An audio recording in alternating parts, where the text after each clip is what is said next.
Welcome to our Sunday service. Good morning. I want to share with you, I've been deeply immersed in new teachings this week.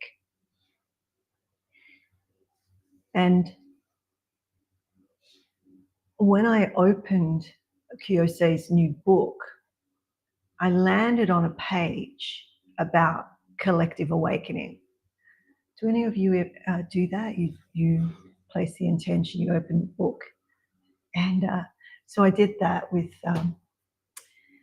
his new book. And I landed on a page about collective awakening, about the recognition that we're not meant to carry our spiritual experiences alone. Right? And I sat with that, contemplating it, and a poem emerged. So a transmission, and I'm going to share that with you shortly. So this morning, to give you a bit of an idea of our service, we'll start with the poem, but after the poem, we'll move into a 5-minute or so embodied integration. As we've been doing for the last few months. And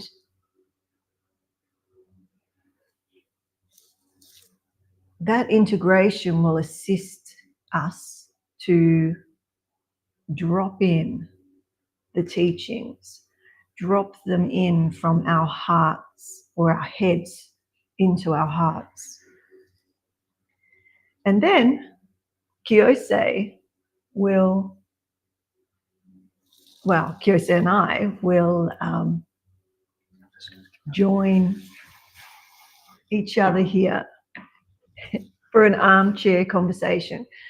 So unpacking the key insights and paradoxes of this profound teaching. Okay? So please stay with us for the full experience. We'll have short, what's the word? Not breaks. You know, we'll have a minute here and a minute there after each section so that, you know, we're moving through the flow of the morning. So stay with us, and if you'd like to go onto the wait list,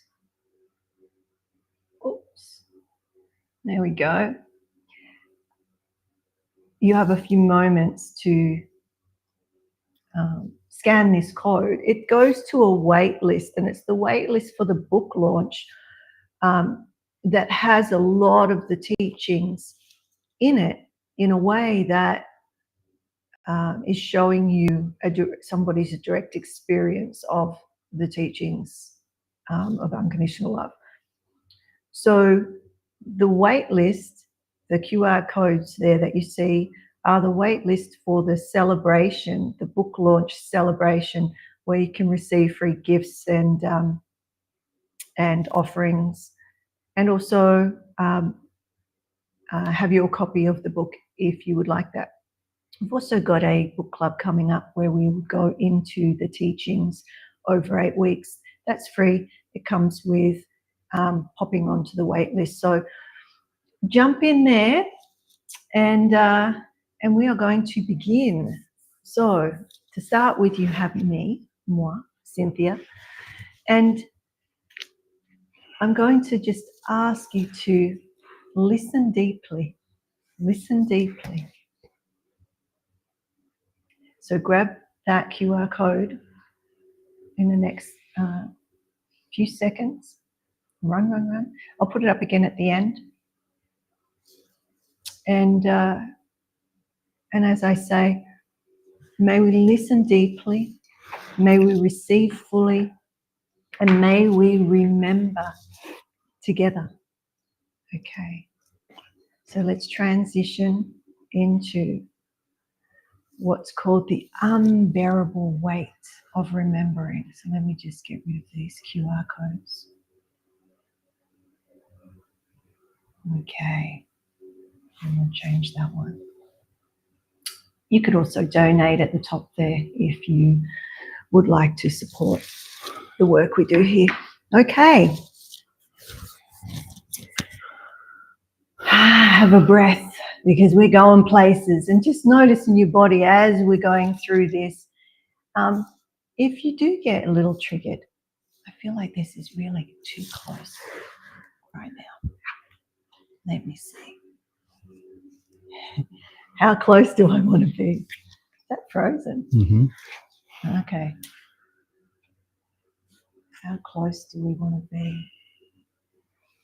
I'll put this down. All right, so good morning. Listening deeply.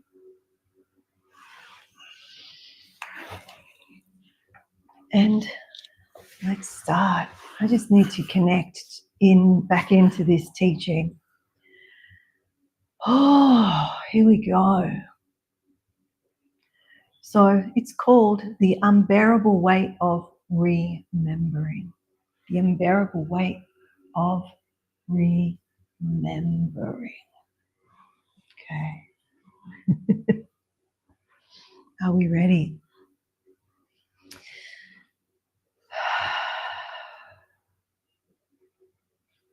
It's interesting. I'm feeling the unbearable weight of remembering. So let's have another breath and a sip, because we're going there. But I promise you, and I don't often promise, we do come out the other end. We do come out the other end. Okay.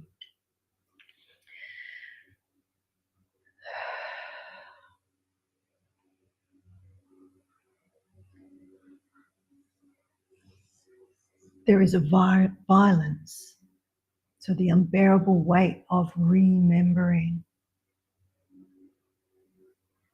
There is a violence in remembering who you are. A rupture. A severing from the comfortable fiction of smallness. You touched it once, didn't you?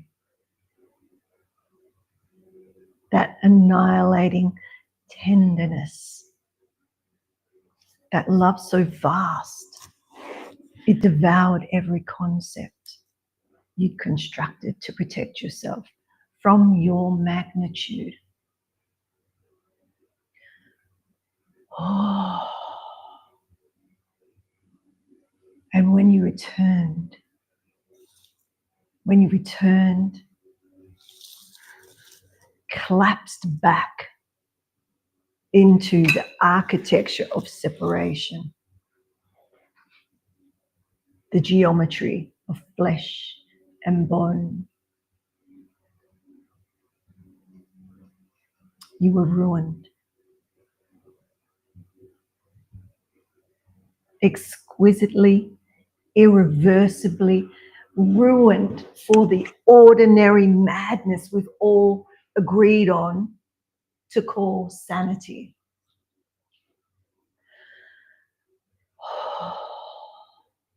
They don't tell you about this part.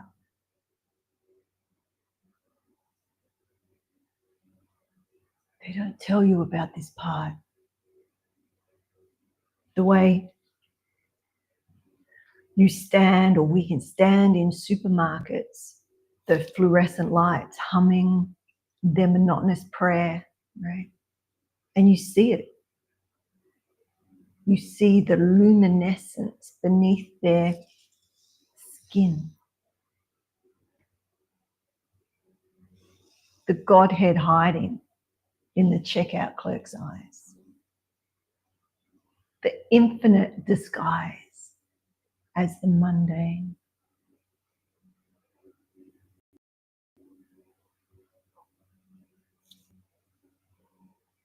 And you were speechless, mute with knowing, burdened with a secret that burns in your throat like swallowed stars.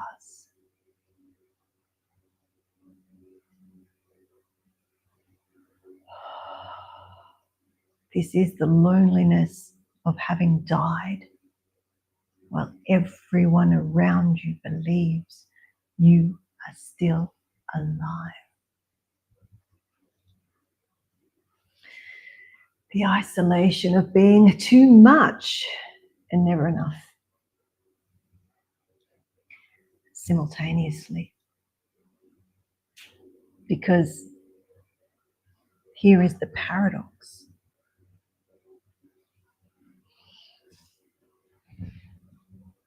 Here is the paradox. You touched the absolute. You touched the absolute, and you became one for one suspended moment. You became the breathing fabric of reality itself. Every lover who ever wept, every mother who ever bled new life into being, every atom that ever danced in the ballroom of existence.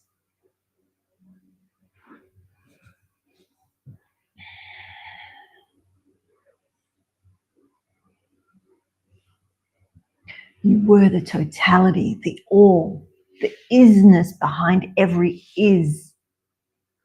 And yet,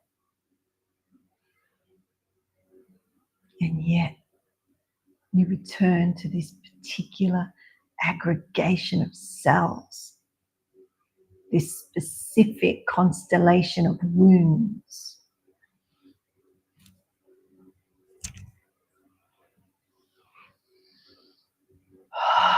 This singular human who still forgets to return phone calls,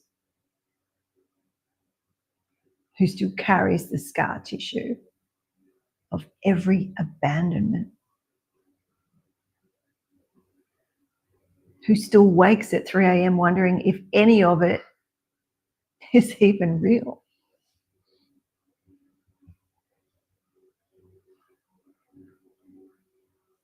The weight of carrying it back, the weight of translation, the weight of being a lexicon for the unspeakable.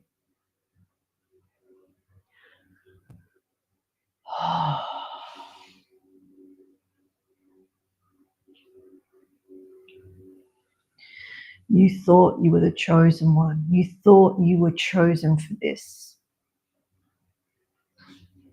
that the universe had singled you out, gifted you with the vision so you could return and lead the blind out of their darkness. The spiritual ego is so subtle, so subtle. It takes the most profound experience of egolessness, that moment when you dissolved into the undifferentiated ocean of being, and reconstructs a new prison, a new prison. The new prison, the one who knows, the one who's awakened, or the carrier of light. This new prison. And you wear this identity like armor. You wear it like armor, protecting yourself from the accusation of ordinariness, all the while suffocating beneath the responsibility of extraordinariness.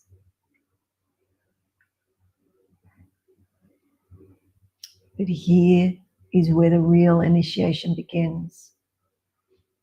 It's not in the touching of God. Any soul can touch God when seeking becomes so desperate that the seeker finally collapses into what was always seeking itself. No. The real initiation is when it comes after. It's what comes after this. It's the slow, excruciating recognition that you are not special, that the love that shattered you was not for you.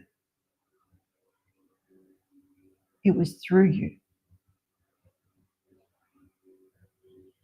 That you are not a destination but a passageway, not a container but a conduit.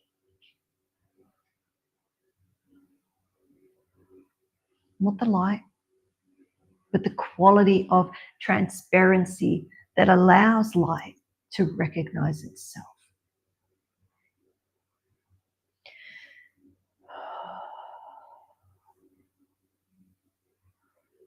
This is the death that no one prepares you for. It's the death no one prepares you for. It's the death of spiritual identity itself. Because you begin to see that there are others. Not disciples seeking your wisdom, but fellow travelers carrying the same impossible burden, walking the same razor's edge, remembering and forgetting between the infinite and the incarnate. Other souls who woke up in the middle of this consensus trance and couldn't fall back asleep. Other hearts that broke open and can't quite close again. Other beings learning slowly, painfully, moment by moment, how to be fractal expressions of a unified field, awakening to itself through billions of nervous systems simultaneously.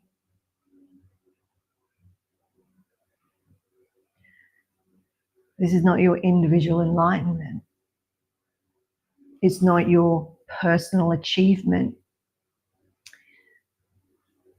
This is the Godhead fragmenting itself into particularity so it can experience the ecstasy of reunion. It's the one playing hide and seek with itself, and you are one of the countless hiding places, just one of innumerable eyes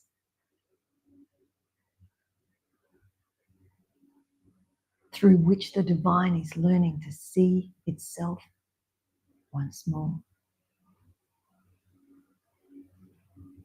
And the relief of this recognition is staggering, because suddenly you understand you don't have to save anyone.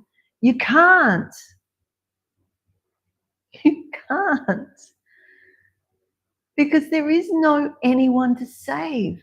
There is only the singular consciousness pretending to be multiple, waking up to its own game, remembering its own nature, healing its own forgetfulness.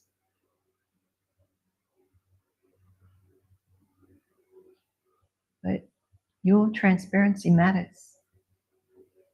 Your willingness to become radically empty, utterly hollow, and completely surrendered. This creates the reverberation in the field.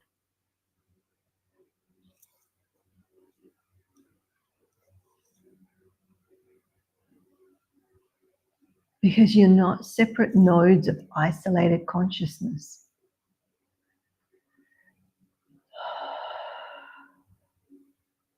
We stand in waves in the same ocean, vibrational patterns in the same symphony.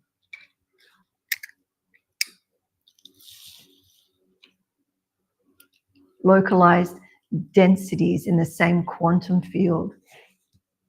When you vibrate at the frequency of remembering, you alter the field itself.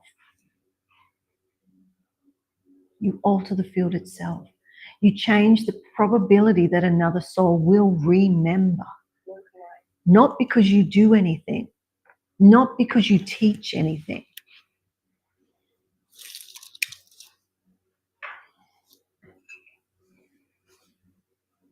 But because your very existence as a transparent space where the absolute can recognize itself. This changes everything. This changes everything. So yes, you carry a burden, but not the burden of thought, the burden that you thought. It's not the burden you thought.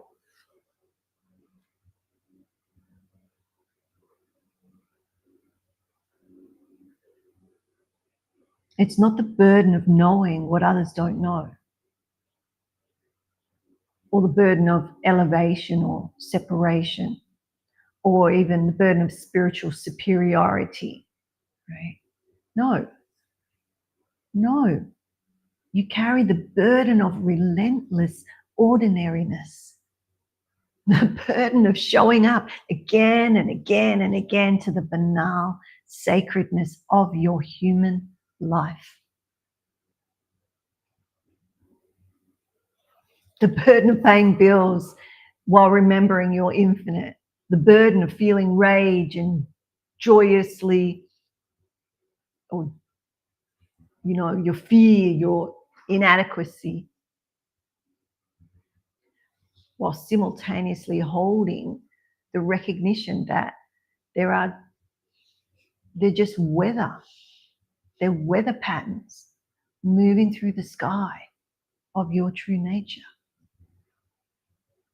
They're just weather clouds moving through the sky. So the burden of being divinely ordinary. And here's the deepest secret. The love you touched was not an experience. It was a remembering.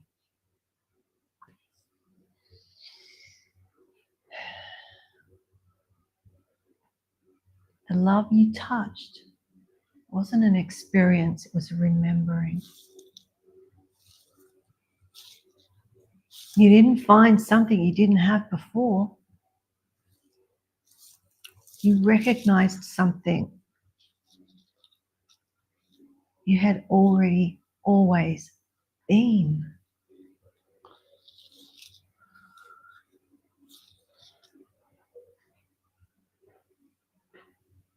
It's always been.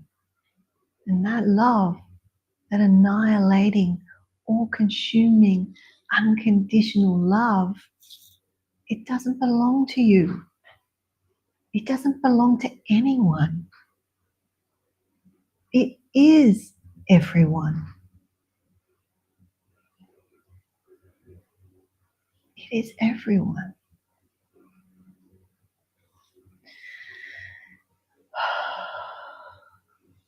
It's everyone. You are that love, pretending for a moment to be someone who once touched love. Do you see the exquisite trap of spiritual experience? Do you get a sense of that? How it creates the illusion of a someone who has had an experience of something they previously lacked. But there was never a someone. There was only love, momentarily forgetting itself, then remembering, and then forgetting again, in the eternal rhythm of concealment and revelation.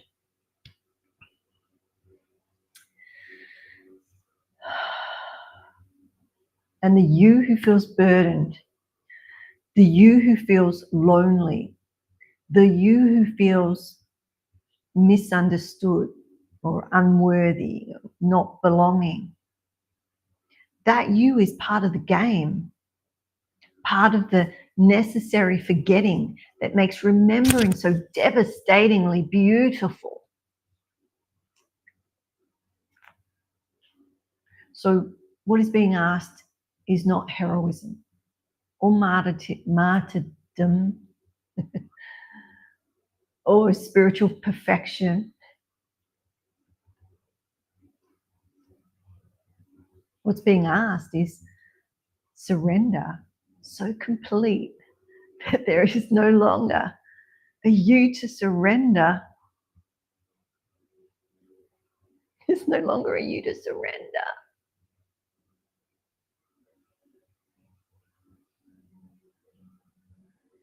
What is being asked is transparency, so radical. So radical that when someone looks at you, when someone looks at you, they see their own face staring back. What is being asked is the willingness to dissolve every structure of every identity, including spiritual identity, so that what remains is pure presence, pure awareness, pure love, meeting itself in every encounter. So, you're not here to be a teacher. You're not here to render teaching obsolete. You are here to render the teaching, or being, doing, teaching obsolete. We'll get into that. You're not here to lead others to enlightenment. You're here to dissolve the very concept that there is someone to lead and somewhere to arrive.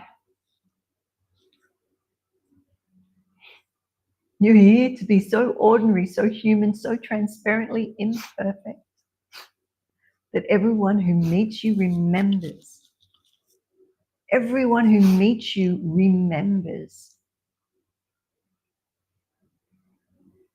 Oh, this is available to me too. This love, this knowing, this coming home to what I've always been. And that shifts the field imperceptibly, irrevocably. One more node of consciousness stops defending against its own divinity. One more heart risks cracking open. One more soul begins to remember the ancient future.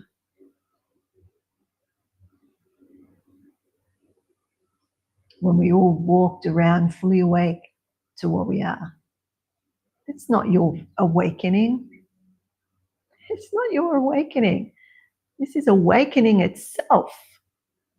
This is awakening itself.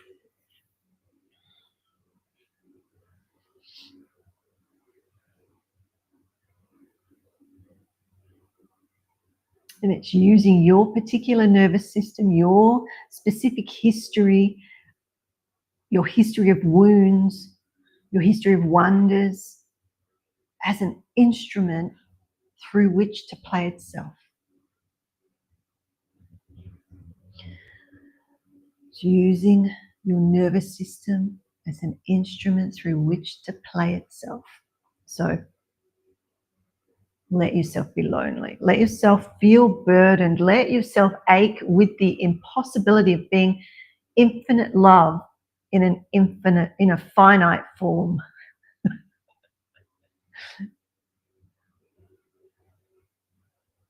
Infinite love in a finite form. But no, in the marrow of your bones and in the silence between your thoughts is the space where you dissolve into the listening itself. You dissolve into the listening itself.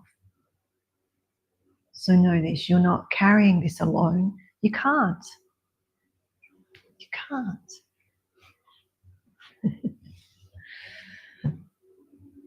Because there is no alone. There is only the singular self loving itself into existence, fragmenting itself into multiplicity. So it can experience the ecstasy and agony of remembering it was never broken, never separate, never anything less than the totality disguised as particularity.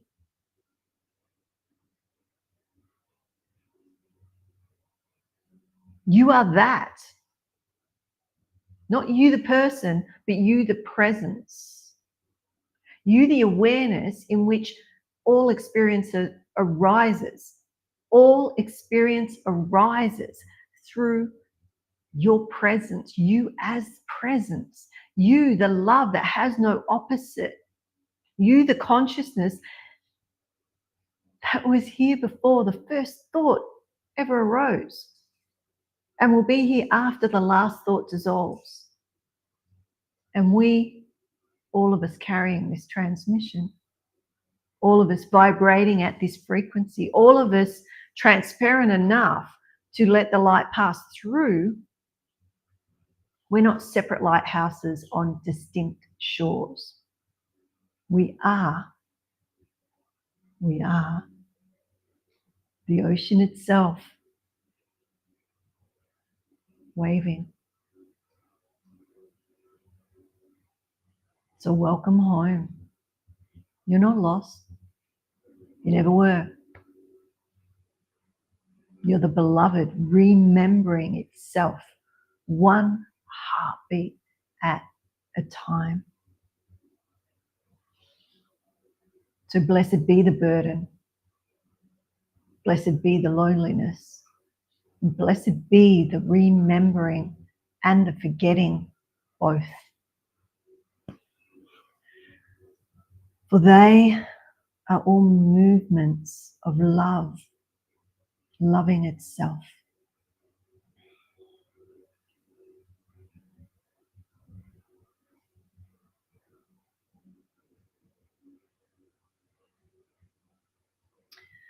I'm just looking at the time. Do you want to go into the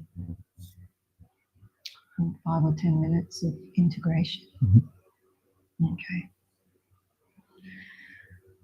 So that's the end of the poem, teaching poetic teaching by CJ Harrison. So let's go into a integrative meditation. So have a sip of water or whatnot, and it'll be about 5, maybe 7 minutes, depending on how slow I am or quick. So this integration meditation is called the returning to the ocean. And what it'll do, if you haven't been here before, is that we bring it in even deeper, the words, the teaching, for you to feel it, to have relationship with, and allow whatever may need to happen for you. So it's all individual. So this is a embodiment experience. So let me just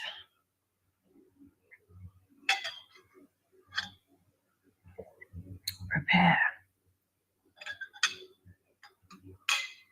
to hold the space for you. Okay. So arriving in the body. So finding yourself here, however you are, whatever you're carrying, and close your eyes if it's safe, if you feel safe to do so, or you could just soften your gaze downwards, a little dristy. And we're going to take a couple of deep conscious breaths. So as you take a breath in and let it all the way out. And again, breathe in. And as you breathe in, the vastness. And exhale the weight.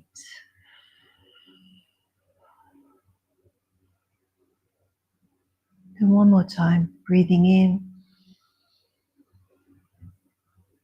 And release all the way out.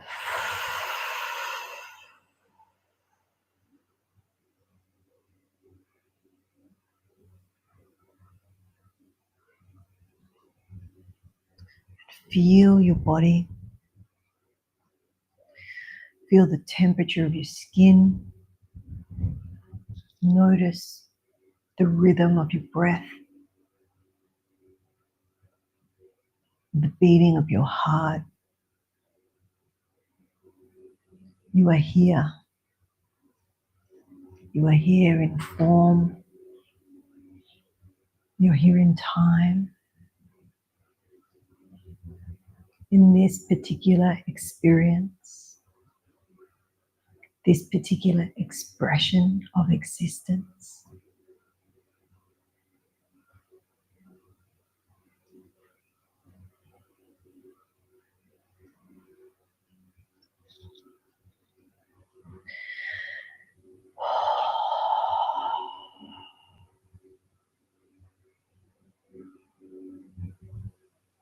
And now, without trying to change anything, notice,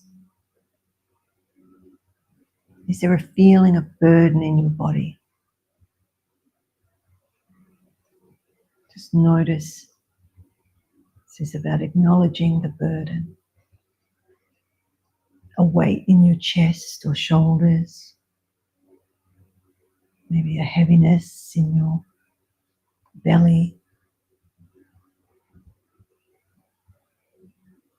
And noticing, where are you feeling burden in your body?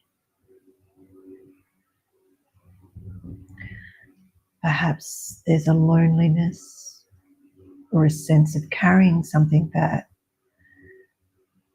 feels too big to hold alone.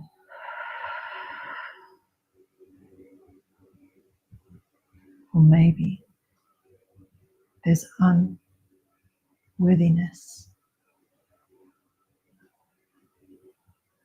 Maybe there's a quiet voice whispering that you don't belong here, or that you're not enough.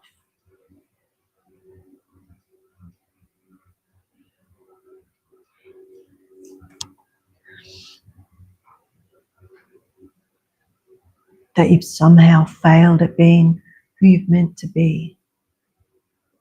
To just notice where you're holding your burden,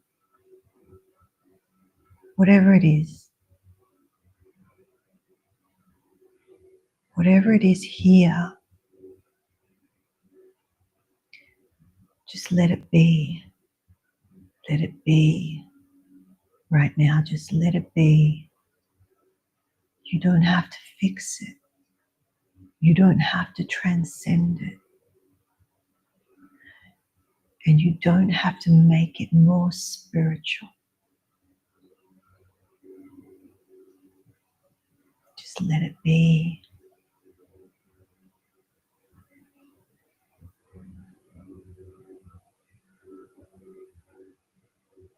This feeling, this burden, this loneliness, this doubt, it's not a mistake. It's part of the forgetting that makes remembering so achingly beautiful.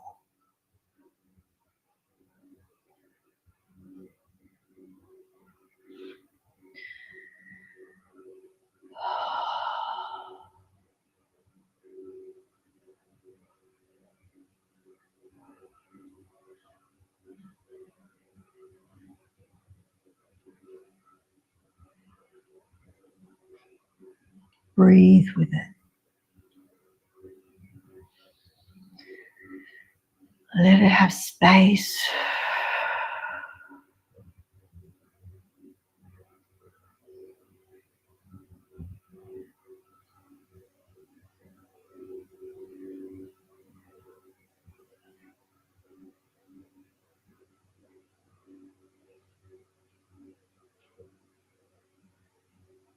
Now keeping that awareness of what you're feeling, begin to expand your attention outward. So feel the space around you, or the air touching your skin, the sounds moving through the room, my voice.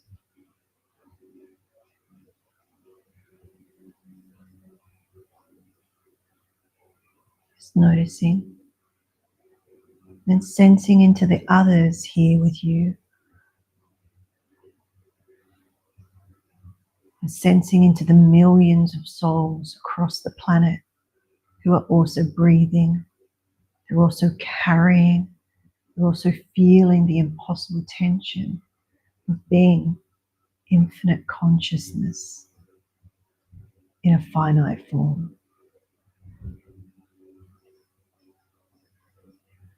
So you're not alone in this burden. Right now, in this very moment, countless hearts are aching with the same longing to remember. Countless beings are vibrating at the frequency of awakening.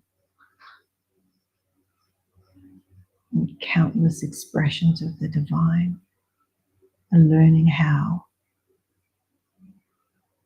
to be transparently human.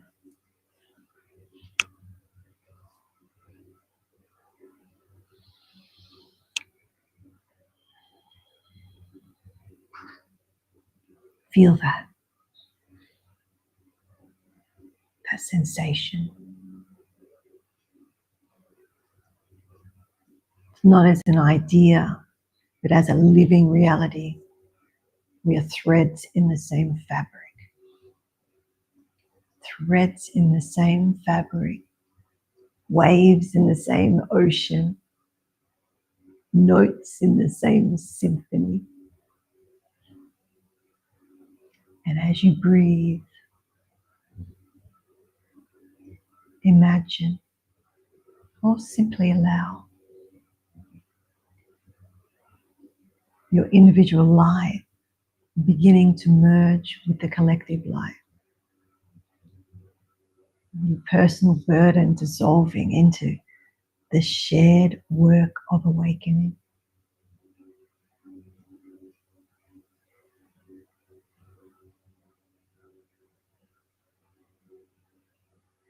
Your separate self becoming transparent enough to recognize there is no separate self. There never was. Breathe into this. Breathe into this. The relief of it, the truth of it. Breathe into this.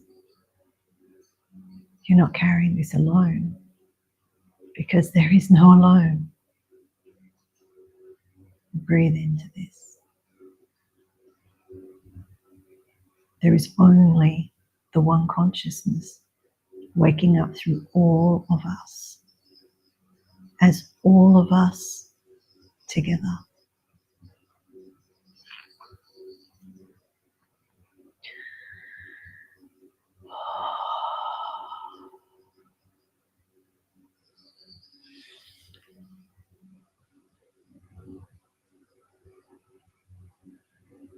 And bringing your awareness back to your heart center, or that space in between your chest.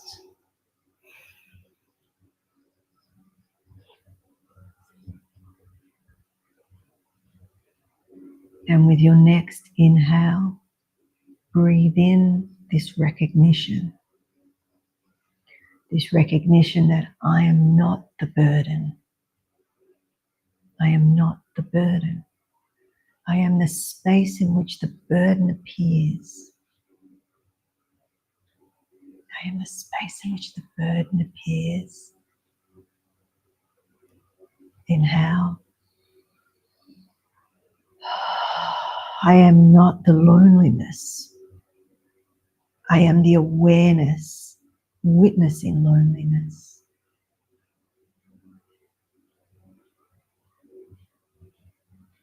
And once more. I am not the one carrying the light. I am the light itself, temporarily pretending to be carried. So feel that shift. Feel that shift. From being the person who had an experience of love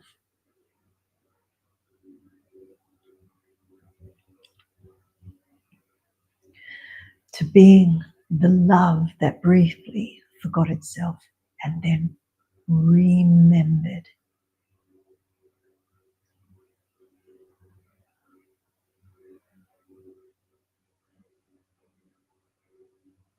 You're not becoming something you're not. You're not recognizing what you've always been.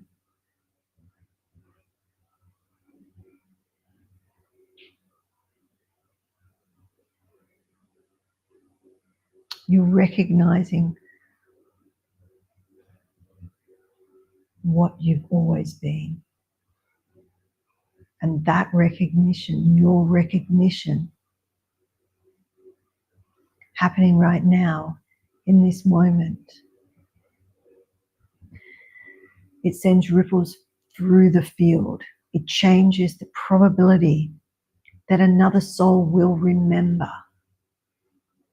It contributes to the collective awakening in ways you'll never see, in ways you'll never need to know. Your transparency is the gift. Your ordinariness is the teaching. Your willingness to be human while remembering your infinite. This is the revelation. This is the revolution. So begin to deepen your breath now, feeling yourself returning more fully into your body. More fully into your body. breathing yourself more fully into your body.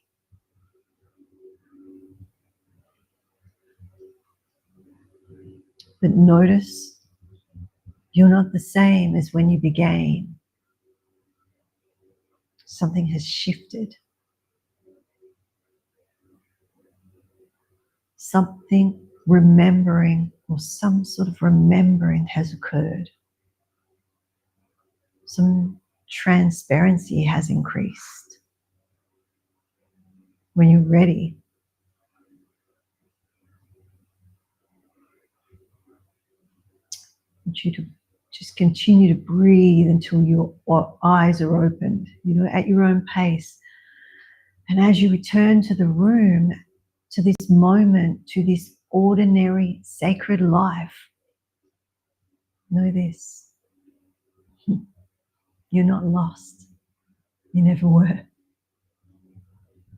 You're the ocean, learning what it means to be a wave. You are the ocean, learning what it means to be a wave. You are love, experiencing what it's like to forget, so it can be remembered again and again and again and again. So, deep breath, welcome home.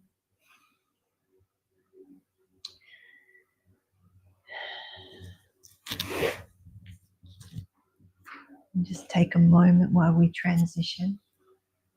And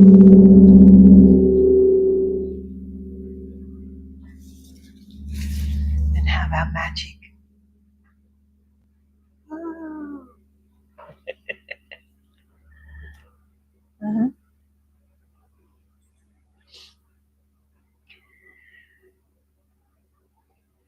Okay, just transitioning. Yep, that one. Some of the cameras. I think that should be good.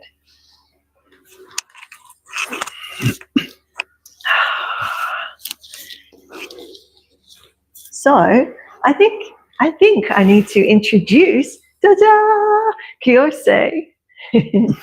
Aloha. And I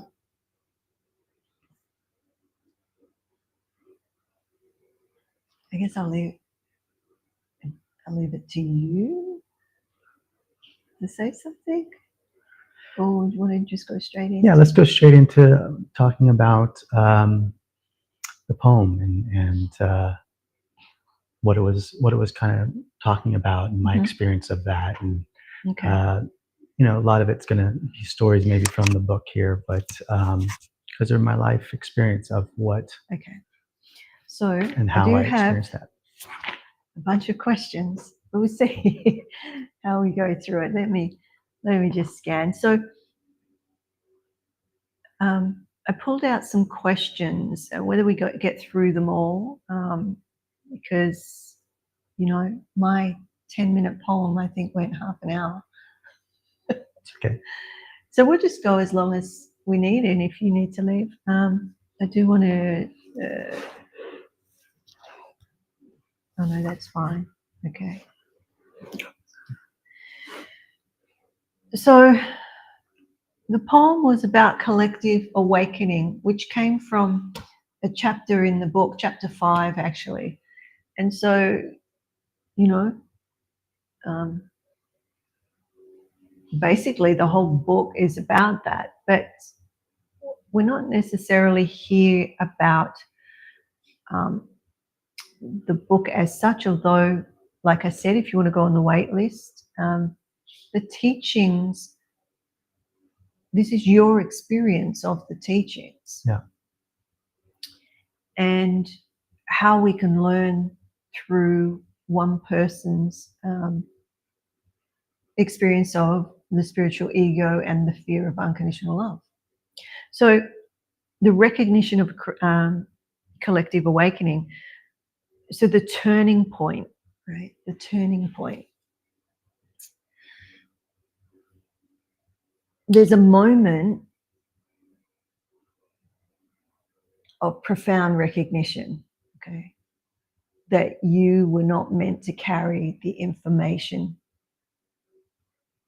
or the internal or external information alone. Okay. Yeah. So can you take us, so there's a few bits in this question. I'm just going to say the whole lot and you can pull out. So it's about that moment. Was there a particular moment, and what were the conditions that allowed that recognition to break through? Right? So what had to die for that truth to be born? The turning point. Yeah. There was a knowing that it was always supposed to be collective. Like there was this awakening in all of us. But what I was struggling with a lot in my life was the spiritual ego that was developed through my experience. And really, it was that there were several times when this acknowledgement came to me, like, yes, it is for all of us. We all are this unconditional love. It is not just me. And me looking for that and seeing the world evolving into understanding itself as this unconditional love, I could see people kind of talking about this idea of unconditional love, and not directly. It really is in our own relationship with fear. And as I started looking into the world and seeing what was being taught, this idea of working with fear has become more and more verbal. It's something that we've talked more and more about. It's creating a natural ability to become more acceptable about fear being a part of life. It's not a full idea of everybody's like already there, and remembering that yes, we are infinite. It is like we already know we're infinite, but we're trying and struggling to express ourselves through all these conditions we were given growing up. Say more about that. We all, in my experience of working with people, I see the infinite within them. And there's an experience that we have together that the infinite is there and it's recognized. And yet the conditions that we grew up with are kind of keeping us in a box of a way of how we express that in the world. And it is unique for each of us. This is our personality, our expression, the way we're supposed to be in the world. When we resist the things that are happening in our life, these are all the lessons. All these experiences that we have are like ways of us understanding who we are as unconditional love. And unconditional love accepts everything. And so it's this idea of a human being that doesn't really accept much. We are in a world that has lots of fears, lots of things to be afraid of. Mm-hmm. And so when we're working with expressing ourselves infinitely through these fears, we develop our personality.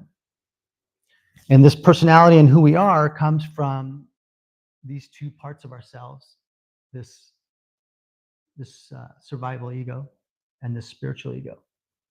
The survival ego is easier to see because it's around a lot of protection and survival around eating and food and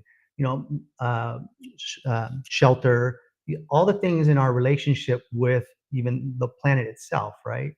This is our survival ego helping us survive on this planet, understanding certain things like hurricanes and how to build things and to work with earthquakes, and all this is our survival ego activated to figure out a way how to survive.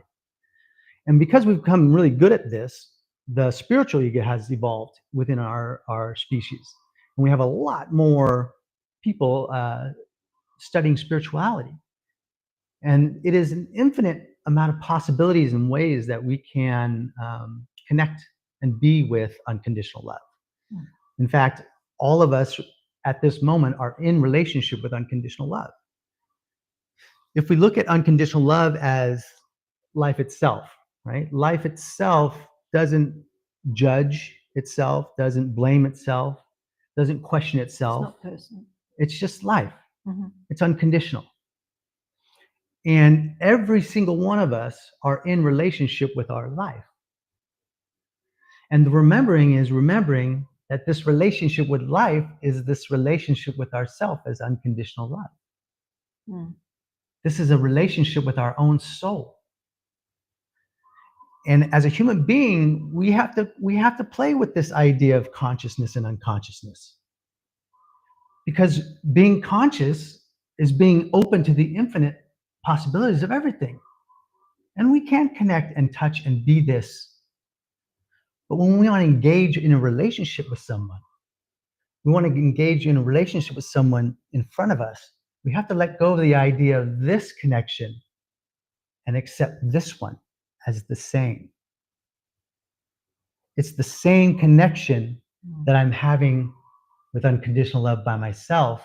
I'm now having in relationship with someone else. This brings me to the paradox. So let's look at it's actually called the paradox of greater responsibility. Yeah. Right. So you're saying letting go. I don't actually think it's a letting go. It's a or maybe a softening, because there is a paradox. You're all of it. Yeah. You know, the spiritual ego and the survival ego are important to help develop our own expressions, our own individual way of sharing unconditional love in the world. What we're seeing in the world now is a lot of resistance to the unconditional love that we are. And it comes out as projection of our fears to blame, judgment. And those kinds of things. So this is a little different. There's another paradox question, but I mean, it to me, it's all paradox, but the mystic is all paradox. Yeah. So, Life. Yeah. So you're right that this recognition brought both relief and even greater responsibility, right? So you'd think that releasing that would,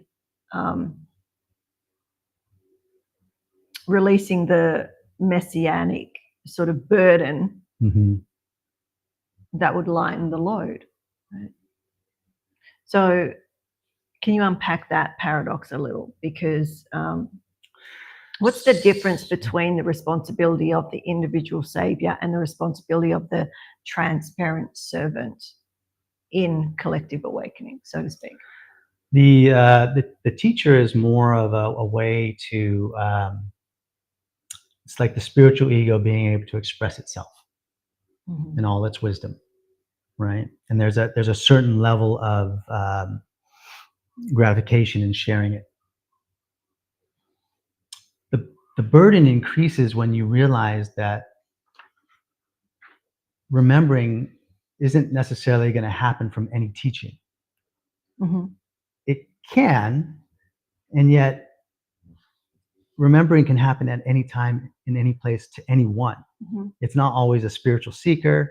And it's not may always only be for 2 seconds. And it may only be for 2 seconds, yeah. And that's been my experience a lot of the time is experiencing people see their greatness. But when you see the responsibility of that, it throws you off. It's like the last few mornings I've come to you and gone, because in my sitting in that presence, there was that I am it. Actually, I wrote a note. It didn't come out, but I wrote a note. Jesus, it's on my, here it is, on my my poem. Jesus, the child having a fit. I've said an epileptic fit, but in the Bible, I wanted to get the quote, but I forgot. So in my moment of humanness, but in sitting, being filled with the awe and the bliss and the unconditional love, and it just being so magnificent. right? And so the disciples have gone off trying to heal this child. So I'm paraphrasing this teaching. So I don't need that, right? Because I know the story, but in Cynthiaisms. And so, you know, there was, I think, 3 of the disciples, and they were going around healing. Jesus had said, go forth, heal. And they did. They got to this young boy who was frothing at the mouth and seemingly possessed. That's something like that. I believe it was like an epileptic fit. But they wouldn't have known that back then, right? And they couldn't heal him. And the Father was begging. And these disciples couldn't heal. But they could heal all this time. And, you know, gaining the confidence. And they get to this village with this young boy and they couldn't. Long story short, they see Jesus walking and coming into the village, and he said, what's going on? And the father is saying, you know, these men were trying to help my son, please help my son, whatnot. And Jesus turns to the disciples and says, you know, very matter of fact, you idiots type thing, like, who do you think you are? You are not it. You are not it. Right? So like in the poem and in what you're saying, and how I'm just reflecting on some of my past teachings around being a teacher. You're not a teacher without the teachings, but the teachings are nothing without the teacher. So it's like spirit coming through, or light coming through, the Holy Spirit coming through, right? Heals. But like so Jesus then goes off and he starts praying to his Father, and the child is healed. It's like, you're not it. Anyway, it's a longer story, but that's it in a nutshell. We're all it. We're it and we're not. That's right. Without the consciousness, that's the paradox. Without the consciousness, that's the spiritual ego. Let me be that, right? Let me heal, right? When you take it on as separate, then you're no longer it, because you're separate. Does that make sense? It's the paradox of what you just said. That's how I see it anyway. Yeah, and it is the teaching then becomes an example, right? You're sharing an example of what it is to embody that experience. It's not, you know. It is embodying what I would say,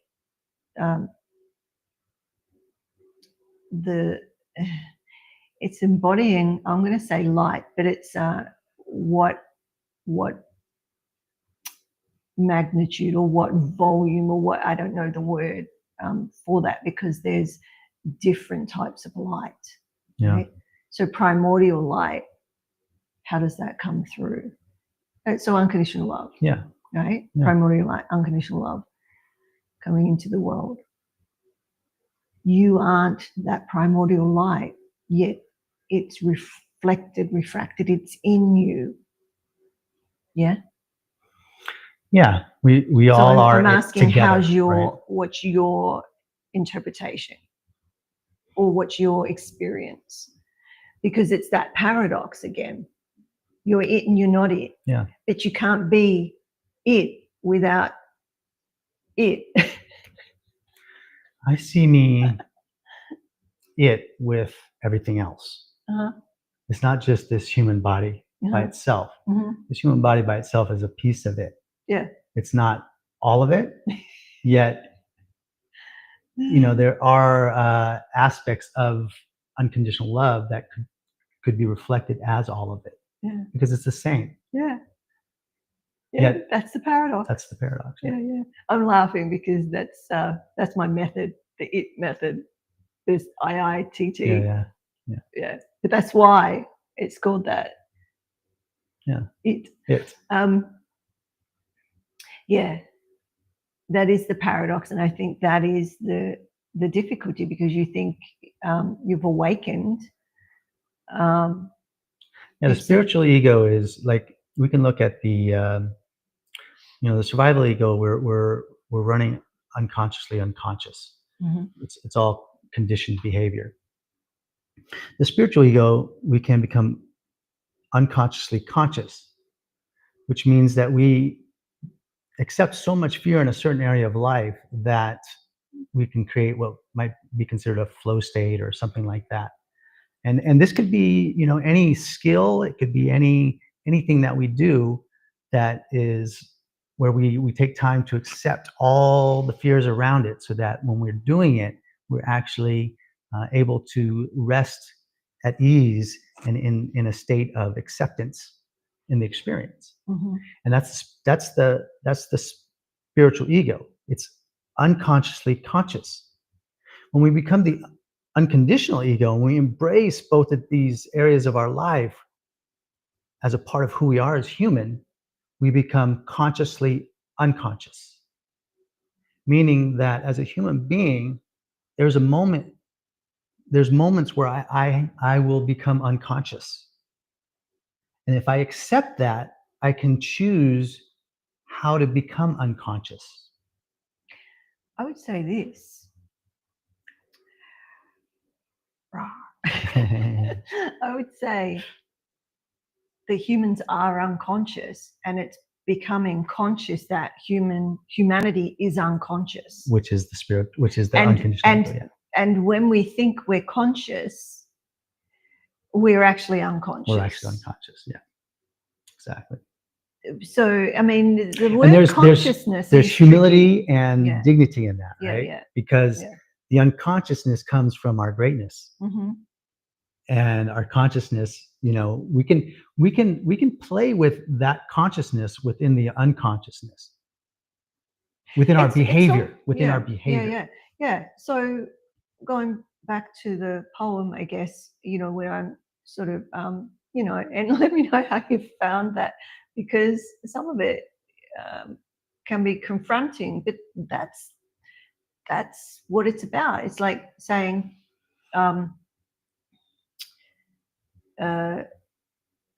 that it is about becoming, or really the practices of being more human, more embodied, more here, to be able to reflect and refract with what I call pure metaphysics, or pure a refinement or a clarity back to itself. Or remembering. Well, that's remembering, clarity, but to really, it's just a word, really. Yeah. But what does that actually mean?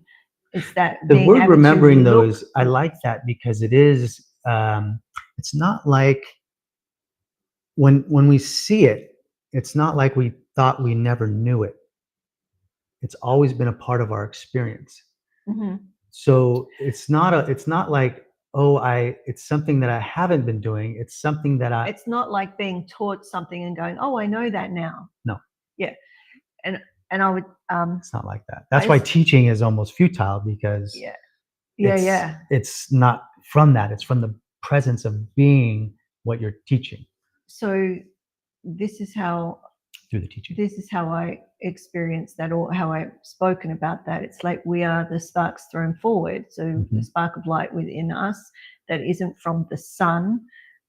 It's an internal light, that God, for want of a better word, spark of light thrown forwards. And then as humans, we throw out that spark and replicate that into the world through our actions and whatnot, and children.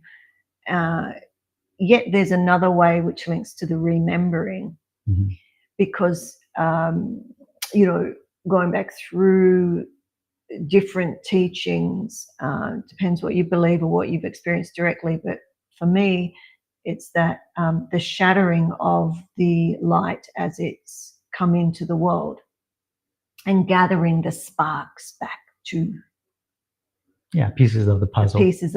Yeah. So the remembering is like pulling the self back together. Right. So there's remembering, like what we just talked about, Mhm. and there's the arm, there's the leg, there's the toe, there's the, or like many of you may have read Women Who Run with Wolves, and there's that story of the gathering of the bones in the desert, and when all the bones are gathered, it turns into a wolf, I believe. I haven't read it for many years. And it runs off into the desert and it turns into a woman or something like that. Anyway, that's my interpretation.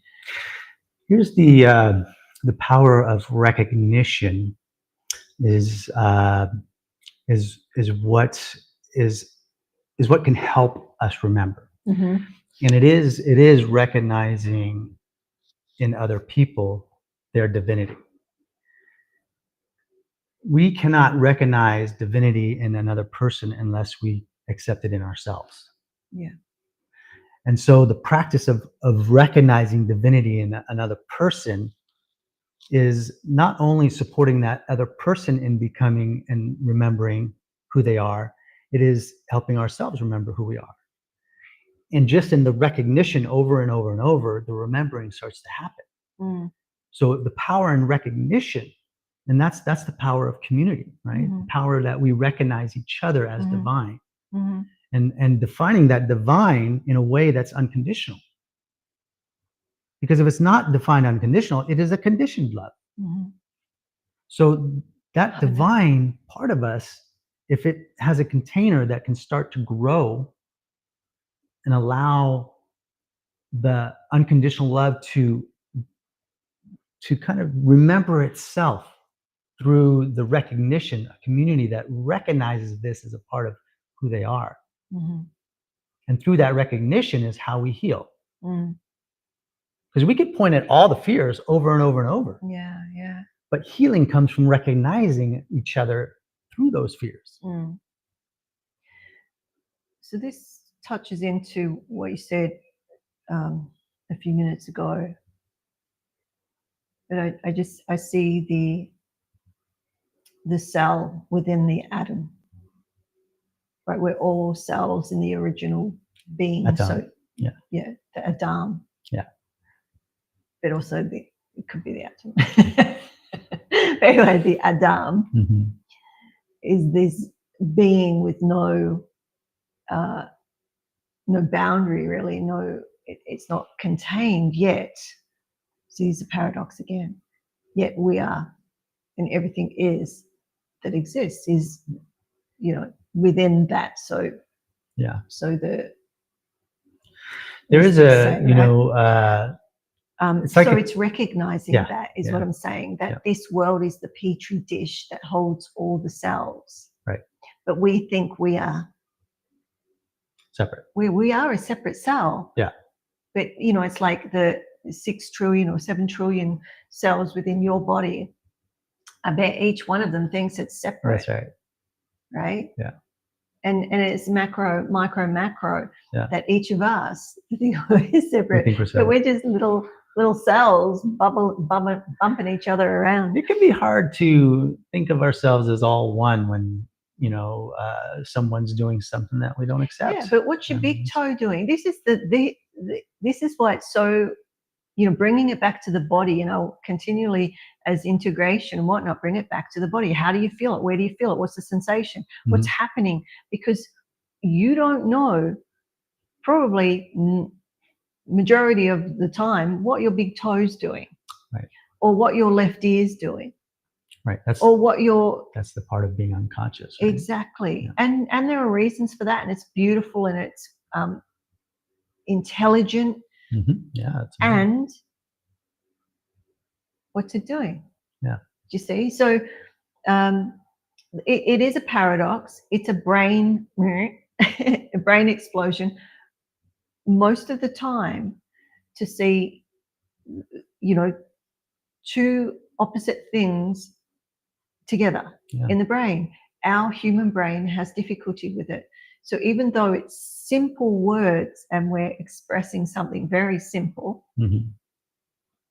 to actually carry that together at the same time is something that takes practice. Right? Yeah. So the power in that recognition is that as more of us recognize this divinity in each of us, those that might have a greater resistance to it yeah, become to see that that's their fear of it, yeah, because that's what's reflected.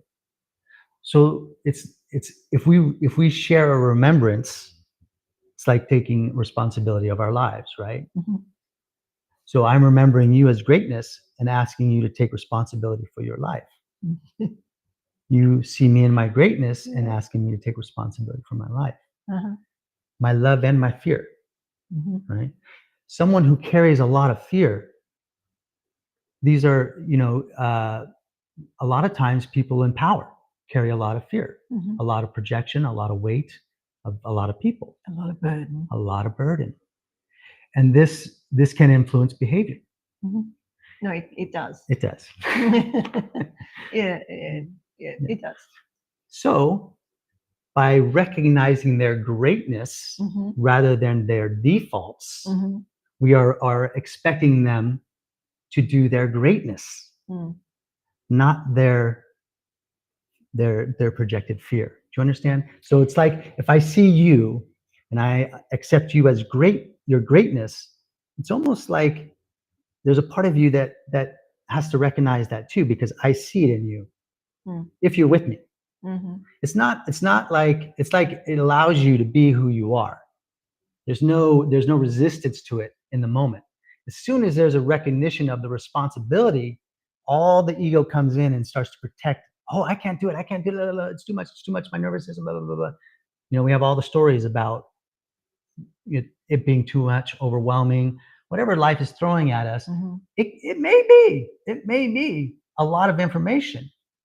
It's still not as much as what unconditional love is.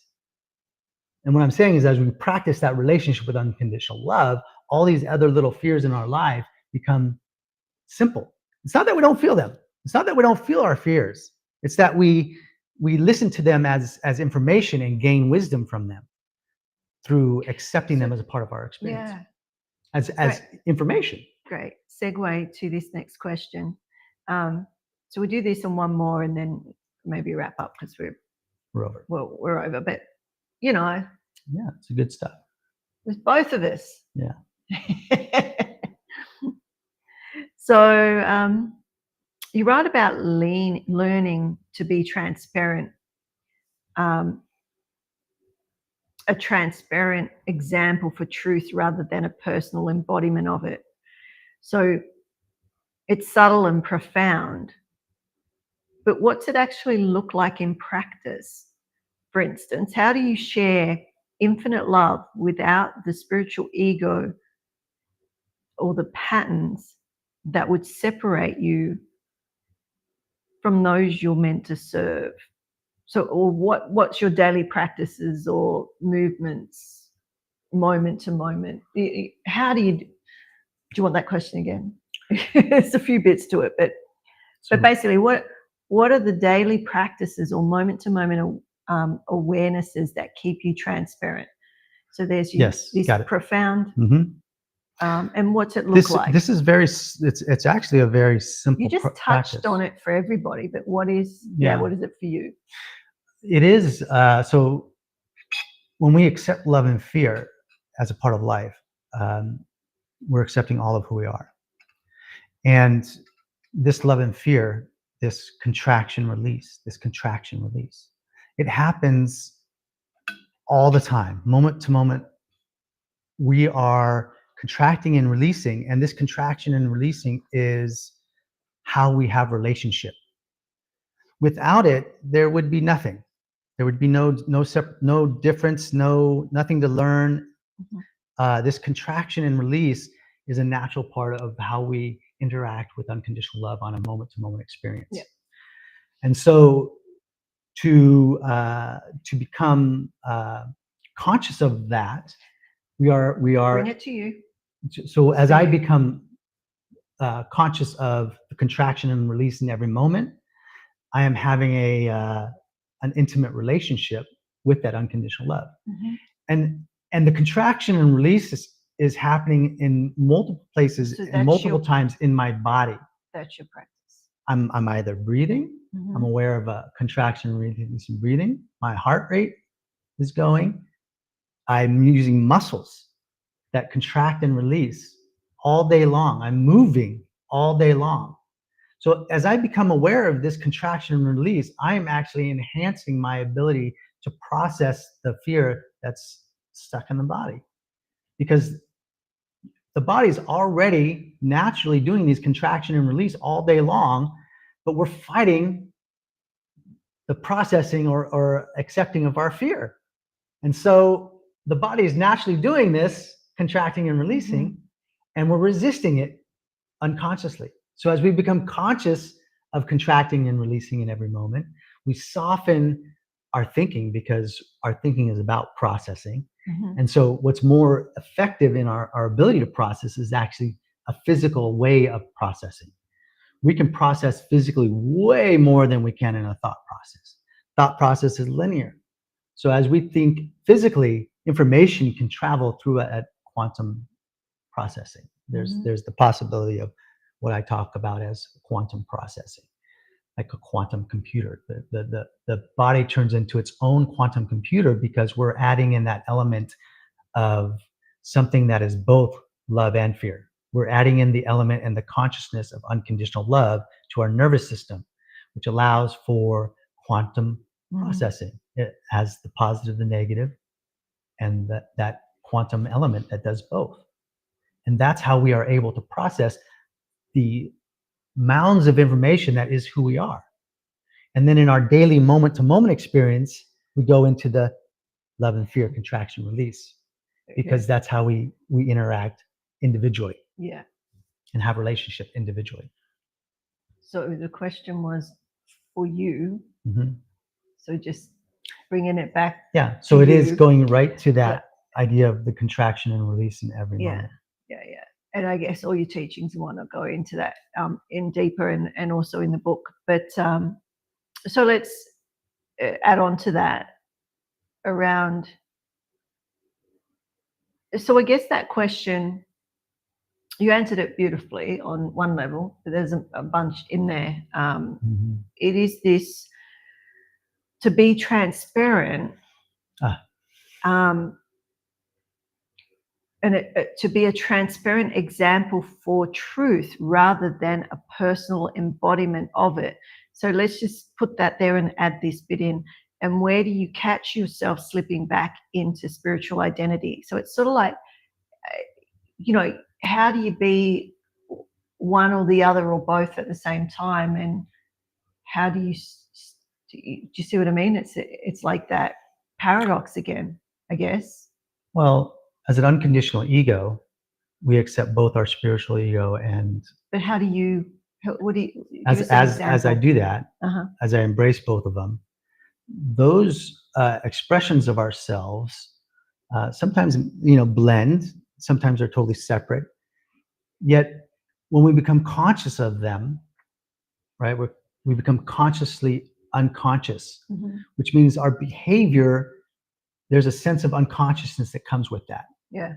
So if we're conscious of that, we can train our behavior. The biggest thing is around accepting fear, because as the more I accept fear in my life, the less it has the ability to condition me. So how would you know when you haven't, or when there's been a slippage? How would you know? Anytime that I'm resisting a fear. But how would you know?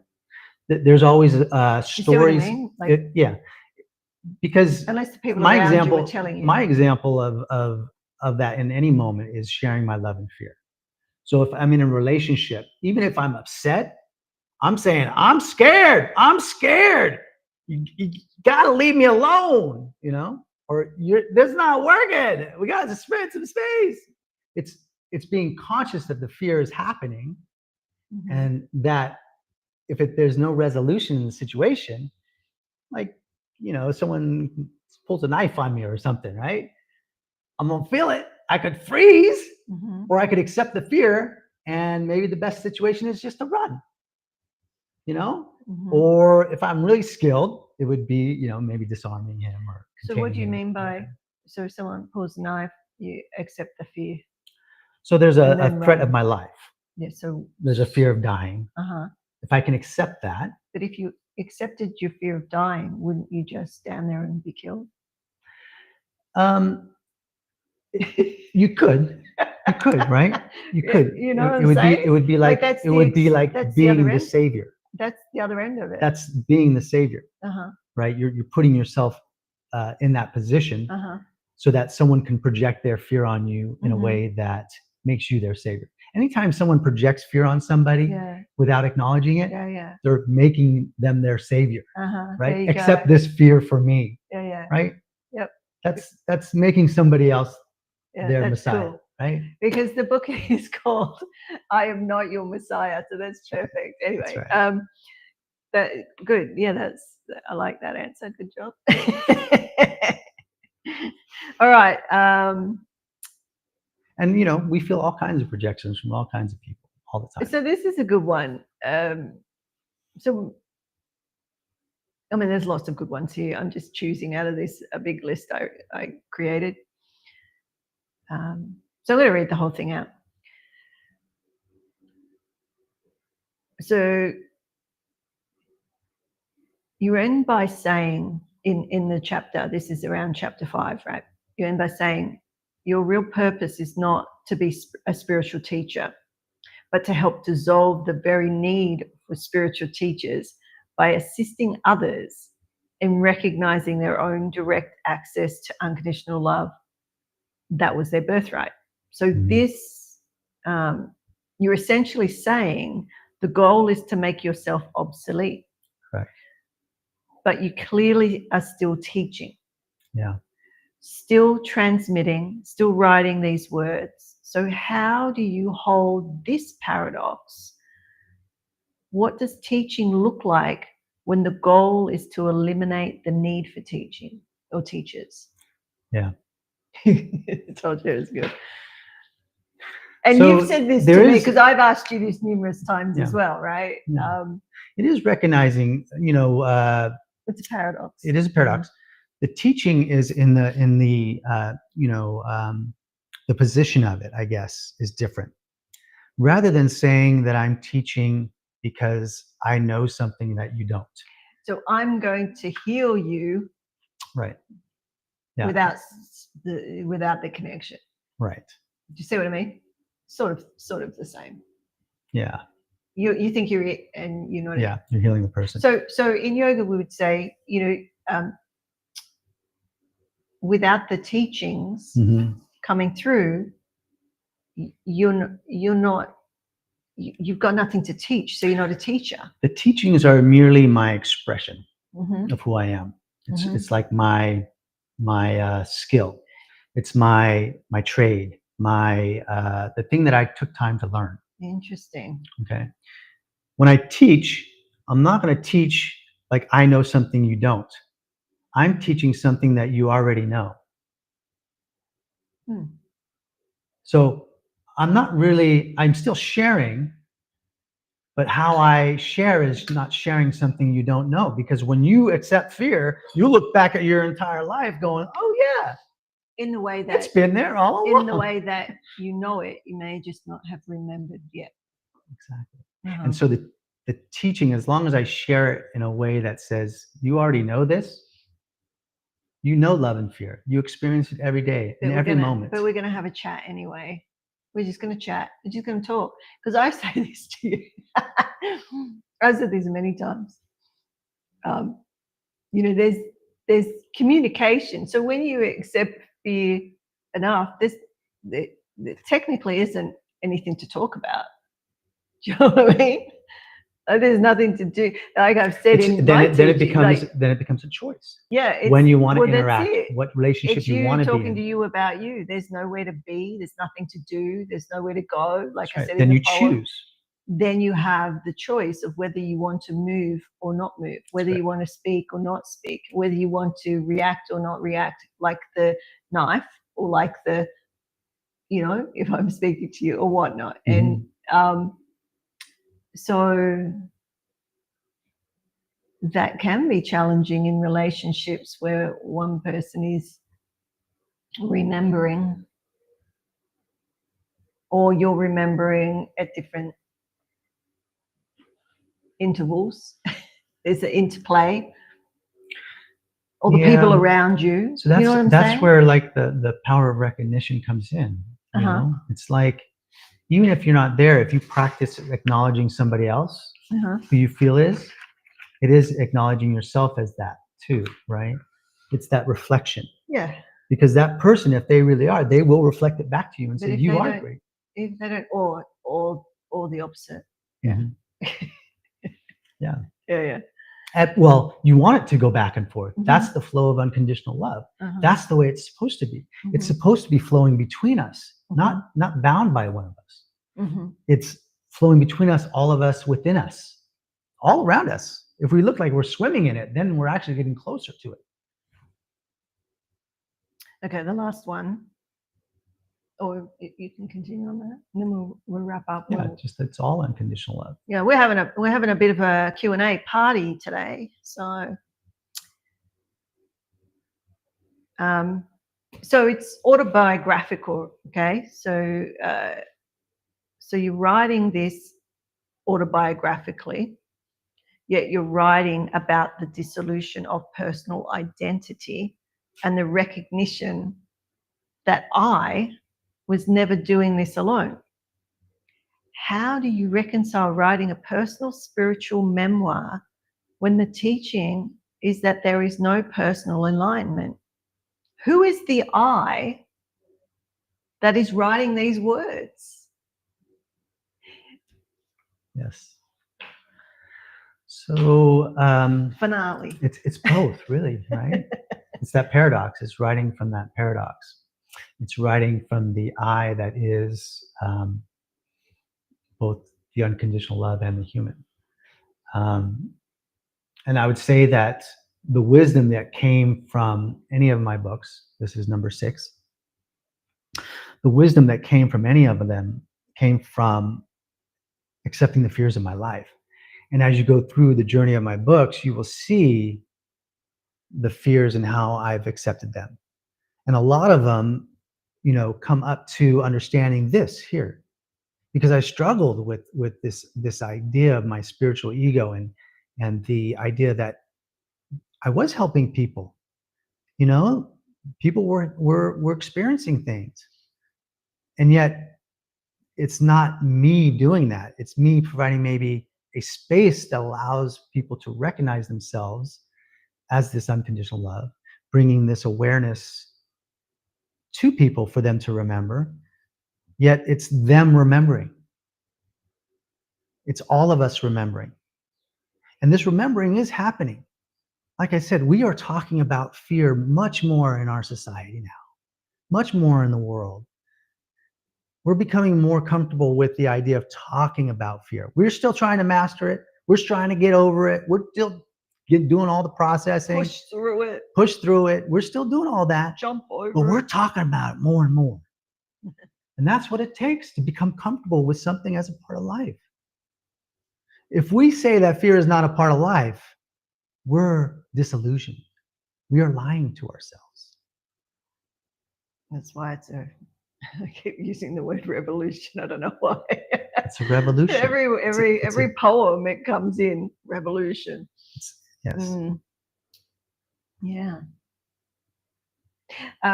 What popped in as I was saying the I is they're not poems, they're writings that you did to the one I love. Yes, the original articles. The original articles, which are all free on the Unconditional Love to Us website. You can see those. And when you read them, if you read them of somebody speaking to the beloved, what I call the beloved, which is almost like a speaking to yourself. And yet it's both. Yeah, it's the one I love. It's that paradox again. Exactly. So when you read those beautiful. poems, there's multiple perspectives that you can read them from, and it's quite beautiful when you have I guess, an awareness of those different perspectives. Yeah. When at the beginning of each writing, you say, "To the one I love." That's right. And I was trying to convey that Mm-hmm. idea that the unconditional love in all of us, right? It's that one in all of us that I was talking about. And you know, a lot of the stories that I share, it is my life. I use my life as a you know, a petri dish, a scientific you know, exploration of humanity and of my experience. And so when I'm sharing things, you know, in the book around my own experience with, you know, relationships and raising children and family and all these dynamics that happen, these are things that go on for all of us. These are things that happen, you know, in all of our lives. They may sound a little bit different in the way that I describe them, but they're something that we all go through as a part of our experience of being human. The challenges of relationships, the challenges of raising children, the challenges of family. You know, these are all aspects of life that we're working on. And this is just where I am at in accepting my own fears of what has happened in my life. And to be able to describe those experiences in a way that are as unconditional, as accepting as possible. As I grow, I will continue to accept more and more, and more writings will come, right? It's just how that happens. The wisdom comes from accepting my own fear.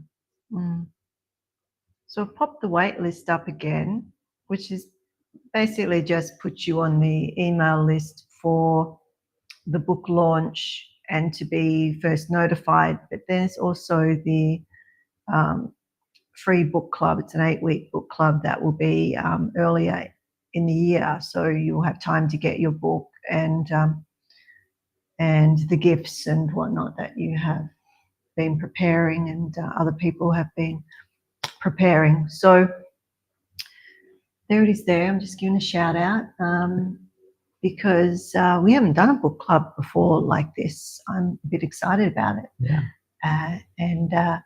So to be sort of like this, but with other people, with you, if you want to be involved, talking about what comes up for you. But anyway, that's how you see a teaching or a story, or even saying, "Hey," like I do. I say, "Hey, that doesn't make sense there. What do you mean by that?" And then you can share or whatever. So, do you have anything else you would like to? That sounds good. I think maybe to wrap it up and maybe do a little sitting together. Oh, okay. Yep. Do a little, maybe just short. You can sit 5 minutes in silence together if you'd like to join us. Just to enjoy the space that's created here. And be the presence. Be the presence together. Be the presence together. So, all right. So let's. I'll just give a little. Do you want to do the gong or the bowl? Do that one. Yeah. Do that one.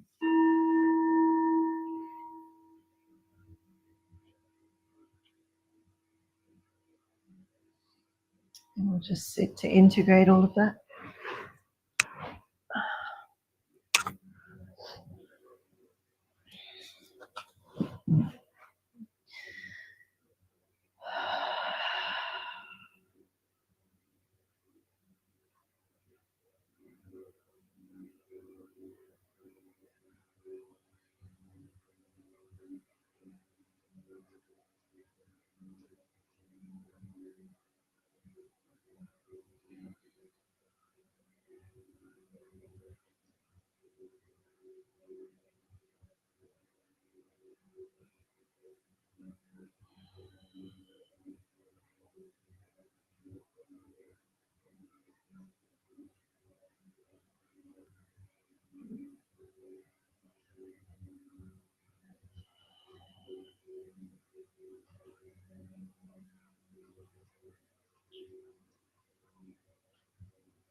Thank you for sharing with us today. Thank you.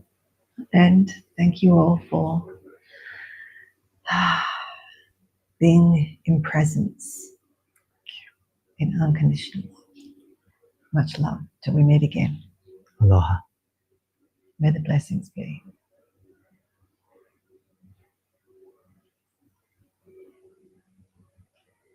May the blessings be.